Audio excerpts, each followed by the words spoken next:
Assalamualaikum warahmatullahi wabarakatuh, teman-teman. Kembali lagi bersama saya Ani selaku pembawa acara Bincang Pintar.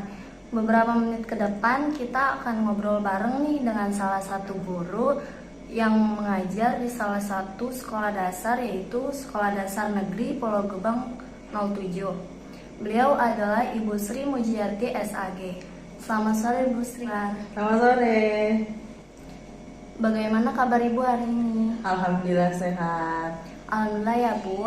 Baik Bu, beberapa menit ke depan saya akan bertanya nih seputar pembelajaran daring di masa pandemi. Ya. Kapan sih Bu untuk pertama kalinya Bu Sri merasakan mengajar di masa pandemi ini secara daring? Di 2020 di Maret, di bulan 3. Oh, yang waktu lagi gencar-gencarnya ya Bu? Betul. Apa sih Bu yang menjadi tantangan pertama saat Bu Sri mengajar secara daring? Tantangan pertamanya adalah komunikasi ke peserta didik, karena pastinya peserta didik itu sebagian tidak mempunyai gadget atau handphone, dan sebagiannya lagi mungkin terkendala dengan paket data dan sinyal, seperti itu sih paling. Biasanya Ibu menyikapi tantangan tersebut seperti apa Bu? Apalagi siswa SD kan masih butuh sekali ya Bu bimbingan seorang guru. Betul, jadi paling minta didampingi sama orang tuanya, kemudian atau yang bisa kakaknya atau omnya atau tantinya. Ketika pembelajaran itu pastinya si anak pun harus ikut serta. Kadang peserta didiknya pun yang dianya main tapi orang tuanya mengerjakan, biasanya gitu. Makanya hasilnya pun berbeda pada saat ketika ketemu langsung gitu. Ada metode khusus gak sih Bu yang Ibu pakai pada saat mengajar secara online? Paling metode khususnya itu pakai Google Meet atau Zoom. Jadi kan kelihatan tuh anak-anaknya ada atau enggaknya. Kadang ketika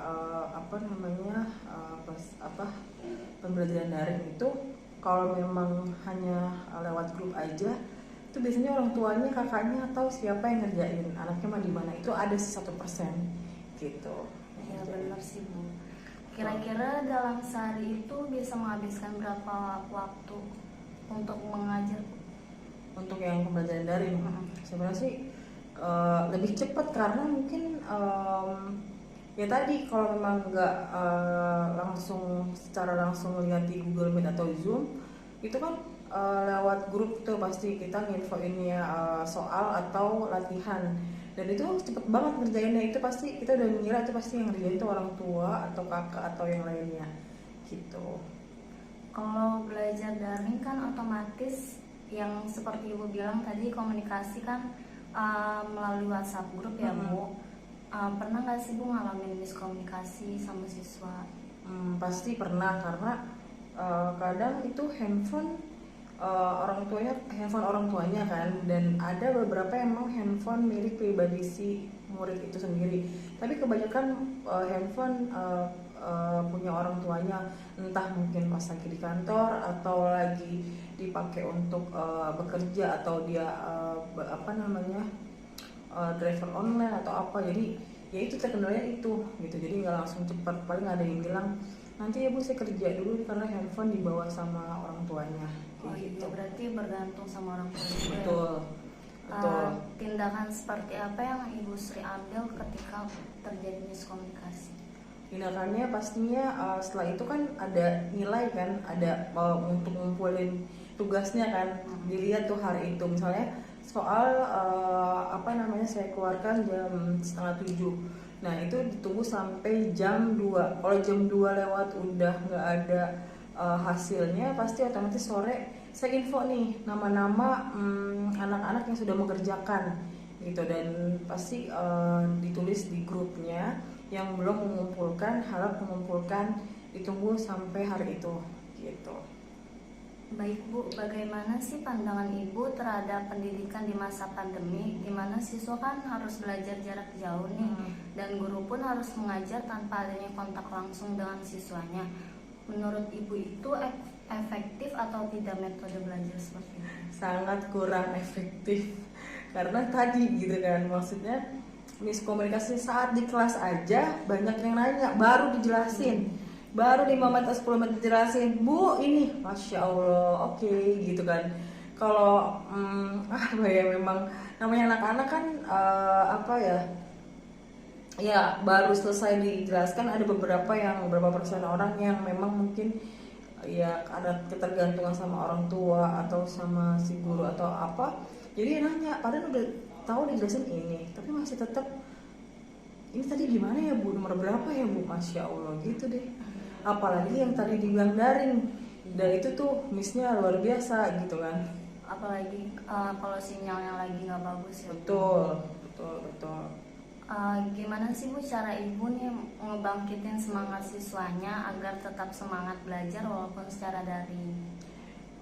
Paling motivasinya ya walaupun jarak jauh atau daring, apa namanya, dengan cara menghafal atau apa ya yang disuka, maksudnya kita harus memancing si anak itu gimana caranya. Kan kebetulan saya di bidang studi agama Islam ya, ya udah cari metode, misalnya saya lagi mengajarkan Asmaul Husna, cari YouTube yang berkaitan dengan Asmaul Husna gitu kan, cari lagi grup hijaiyah, cari YouTube yang berhubungan hijaiyah, jadi nggak bosen ketika itu kan cuman dapat tugas daring di grup, kemudian nggak ada metodenya. Pas kita pun daring, jadi ada tata cara, misalnya biar nggak bosan ada link YouTube yang berkaitan dengan materi yang disampaikan, seperti itu sih. Nggak hanya PAI, tema-tema pun di bidang bidang studi bahasa Inggris, PJOK dan yang lain-lain pun, jadi ada kayak metode pembelajaran kayak anak-anak milenial sekarang gitu, harus lihat YouTube gitu, jadi menarik, semenarik mungkin harus bisa gitu. Hambatannya tadi kan ada kayak sinyal sama miskomunikasi ya Bu, ada nggak sih Bu hambatan lainnya? Apa ya, paling itu anaknya tuh jadi malas untuk kerja, jadi ketergantungan dari si orang tua, kakak, om atau yang lainnya. Ya udahlah, guru nggak tahu nih siapa yang ngerjain gitu kan. Malah kadang ketika nih sekarang, sebelumnya kan udah pernah mengajar si kelas itu juga kan di awal sebelum pandemi kan, itu kan Maret pandemi kan di bulan 3. Nah itu kan ketahuannya kayaknya emang anak kurang, kok bisa ini kan. Ya bagus lah kalau emang dia ada perkembangan, cuman ini anak yang rajin kenapa jadi, maksudnya anak yang bisa di kelas kenapa dia jadi nilainya menurun. Kadang terbalik nih, ketika daring nilainya yang anaknya nggak bisa kok nilai bagus, nah anak yang bisa kenapa jadi nurun gitu kan, kenapa gitu, karena dia yang penting ngerjain, sebenarnya dia anak bisa gitu. Itu tantangannya sih yang rada-rada berbeda ketika ketemu langsung. Iya, masing-masing anak beda ya Bu. Betul. Media pembelajaran apa yang Ibu sering pakai biasanya? Paling lewat Google Meet, terus kemudian dari buku yang memang Kurtilas itu, dan disambungkan dengan tadi yang berkaitan materinya, disambungkan YouTube yang memang biar tertarik tuh si anak didik gitu kan. Jadi nggak hanya menonton dari buku, kemudian berinteraksi langsung, bikin tugas yang berkaitan dengan temanya, seperti itu. Biasanya kan ada siswa yang kurang aktifnya Bu, walaupun kitanya udah gencar-gencar gitu, itu gimana sih Bu biar dia aktif gitu dalam pembelajaran? Oke, jadi memang setiap anak kan berbeda ya ketika memang di bidang studi agama atau bidang studi olahraga atau bidang studi yang lain, karena setiap orang punya keunggulan masing-masing ya. Kalau memang harus diaktif di misalnya pembelajaran agama, yang disuka apa nih, misalnya kan ada cara siswa yang menghafal ya monoton gitu aja, ada yang harus di dengan lagu atau dengan dia suka apa nih gitu kan. jadi disambungin ke situnya sih gitu. Baik Bu, ada nggak sih Bu menurut Ibu nih ya, pembelajaran daring itu membawa dampak positif? Sedikit sih paling kalau dampak positifnya gitu ya tadi, karena memang banyak banget miss yang anak-anak tadi gitu kan, kurangnya apa ya, ketemu langsung dan tidak ketemu langsung, bahasanya kayak ada yang kurang gitu. Kalau ini kan emang pandemi, jadi otomatis yang mau nggak mau harus ikutin aturan yang berlaku gitu. Jadi ya udah, menurut aku sih cuma 1% doang, jadi memang nggak enak pokoknya dari pihak si pengajarnya, dari pihak si penerimanya juga gitu. Suka duka mengajar secara daring untuk Bu Sri sendiri seperti apa Bu? Lebih banyak sukanya atau dukanya? Sebenarnya kalau secara jujur sih sukanya memang, apa ya, sukanya sih karena nggak datang. Cuman pas dukanya itu, ya tadi untuk anak-anaknya ini ngerti nggak nih gitu kan, mudah nggak nih gitu kan, karena yang tadi dibilang di kelas aja masih banyak yang bertanya, terus yang ini gimana gitu kan, apa namanya, butuh bimbingan. Nah, banyakan dukanya sih kalau menurut saya sendiri, karena apa ya, nggak secara langsung ngeliat tuh anak ngerjainnya bagaimana gitu kan. Kalau secara langsung kan pasti ngeliat, oh ini anak emang bisa gitu kan. Kalau yang apalagi tadi anak-anak yang kurang ya untuk apa ya, mungkin ada yang belum bisa baca, yang kelas 1, kelas 2 sampai kelas 3 itu ada yang bisa itu karena kemarin 2 tahun daring ya tadi kan nggak kepantau tuh nih anak ngerjain siapa yang ngerjain segala macam. Ya udah pas ketemu kemarin awal masuk online itu, anak kelas 3 masih belum lihat, belum mengenal huruf gitu kan, karena orang tuanya mungkin juga ya cuek lah gitu kan. Ada juga seperti itu kan tipenya gitu kan gitu. Untuk kedepannya ada nggak sih Bu harapan untuk pendidikan di masa yang akan datang jika proses belajarnya dilakukan secara daring lagi? Ada lah pasti untuk perubahannya. Mungkin kalau misalnya untuk secara daring lagi, apa ya,